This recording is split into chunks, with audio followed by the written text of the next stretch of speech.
Brigadier राजपुरोहित, क्या Trump सही तरीके से कैलकुलेट नहीं कर पाए या फिर ट्रंप को उस तरह से पूरी रिपोर्ट नहीं दी गई जिस तरह से 2 दिन पहले खबर आई थी और खुद अमेरिका के अंदर से आवाज उठी थी और नेतन्याहू को क्रिटिसाइज वहां पर किया जा रहा था? क्या मिस कैलकुलेशन हुआ है, ठीक यूक्रेन की तरह रूस लंबे वक्त से वहां पर उलझा हुआ है और ट्रंप यहां उलझ गए?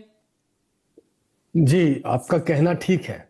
जिस तरह से अमेरिका ने पिछले बहुत सारे ऐसे हादसों में किया है, चाहे वो कल गद्दाफी के साथ किया हो, लीबिया में, इराक में किया, सीरिया के अंदर किया, अभी लेटेस्ट वेनेजुएला में किया, तो उनकी तरफ से ये इतनी भारी फोर्स लगा करके ईरान को, वो खमैनी को निकाल करके और रिजीम चेंज की बात कर रहे थे। पर कहीं ना कहीं इनके ये स्ट्रेटेजिक थिंकिंग में मिस कैलकुलेशन हो गया है। एक तरफ वो पेजर तक की इंफॉर्मेशन कैंपेन चला सकते हैं, ट्रैफिक के अंदर उनकी सारी लाइटें मॉनिटर कर सकते हैं, खमैनी कब बात कर रहा है और ब्रॉड डे लाइट में 9:30 बजे ईरान में हमला कर सकते हैं, तो उनके पास इंफॉर्मेशन की कमी नहीं है। लेकिन एक तो मुझे लगता है ये जो दादागिरी कर रहे हैं ये जरूरत से ज्यादा हो गई और हर अति का एक अंत होता है। मेरे ख्याल से एक रीजन ये है। दूसरा रीजन ये है कि ईरान के पास अपनी काबिलियत खुद की काफी है। हजारों की तादाद में मिसाइल होना और लाखों की तादाद में ड्रोन्स होना, ये अपने आप में बहुत बड़ी काबिलियत है। तीसरा, जो इनके 2 साथी अभी तक मैदान में आए नहीं है लेकिन उन्होंने भी स्टेटमेंट जरूर जारी कर दिए हैं, हो सकता है उन्होंने थ्रेट भी दे दी हो ट्रंप साहब को, चीन और रूस, उनका मैदान में आना बाकी है। चौथा और बहुत बड़ा मुद्दा जो आज सामने आया है, मैं इसको कहता हूं ये बहुत बड़ा यू टर्न है इस युद्ध के अंदर, जो स्टामर साहब ने बोला और जर्मनी और स्पेन ने बोला कि कहीं ना कहीं उन्होंने रियलाइज किया है कि ये ट्रंप का जो अभियान है, ये जिस मुद्दे से चले थे कि न्यूक्लियर बॉम्ब को हटा देंगे, मिसाइल्स को हटा देंगे, एक्सिस ऑफ रेजिस्टेंस को हटा देंगे, ये तो कहीं नजर ही नहीं आ रहा। अब हट करके जो रूबियो ने बयान दिया वो बिल्कुल ही अलग बयान है। तो कहीं ना कहीं ये जो ओवरऑल स्ट्रेटेजिक थिंकिंग है, इसके अंदर फ्लॉ आया है, जिसकी वजह से ये स्ट्रेटेजिक शिफ्ट हुआ है देशों की सोच के अंदर और उसका असर जमीन पे हमको नजर आने लगा है। जी।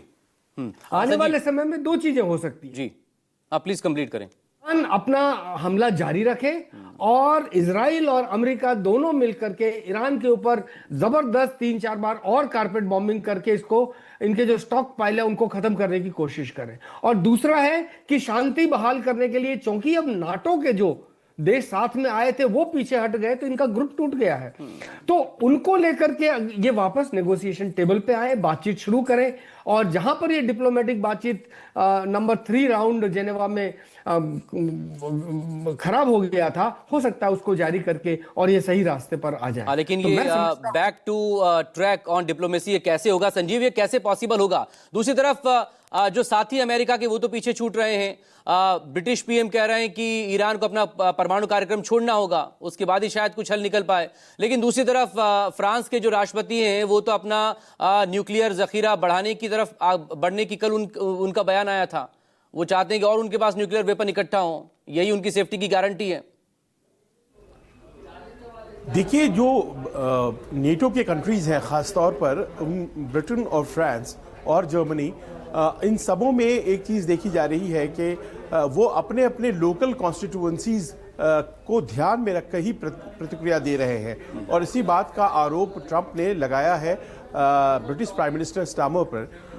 एक इंटरव्यू में सन मैगजीन को उन्होंने कहा है कि जो मुस्लिम वोटर्स हैं उनके वोट्स लेने के लिए ही दरअसल ये काम स्टारमर कर रहे हैं कि उन्होंने हमें साथ नहीं दिया। और बाद में जब उनके ऊपर हमला हुआ साइप्रस में, तो उन्होंने कहा कि हम डिफेंसिव अपना प्रोटेक्शन के लिए साथ देंगे और ये ही is pandering to the Muslim votes, इस तरह से उन्होंने कहा है। और एक बड़ी तादाद मुस्लिम वोटों की है वहाँ ब्रिटेन में, जो कि लेबर पार्टी को लेनी होती है चुनाव जीतने के लिए। तो ऐसा लग रहा है कि इंटरप्रिटेशन इस तरह का अपने अपने हिसाब से किया जा रहा है। उसी प्रकार दौरान आप फ्रांस में देखें तो जो प्रेसिडेंट मैक्रों हैं उनकी एक कमज़ोर छवि बन गई है, एक ऐसी छवि जिसमें कि वो मजबूत राष्ट्रपति नज़र नहीं आते हैं। तो उन्होंने न्यूक्लियर कैपेबिलिटी को बढ़ाने की जो बात की है, और 1992 के बाद से फिर से फ्रांस अगर न्यूक्लियर बॉम्ब बनाने की बात कर रहा है तो कहीं ना कहीं एक स्ट्रॉन्ग छवि दिखाने की कोशिश, अमेरिकन एलाय अपने आप को साबित करने की कोशिश, इस तरह की बातें दिखाई पड़ रही हैं। लिहाजा नेटो और नो नेटो, अमेरिका अपने दम पर ये लड़ रहा है, और वैसे भी आप जानते हैं नेटो का मतलब 90% तो अमेरिका ही होता है। जी।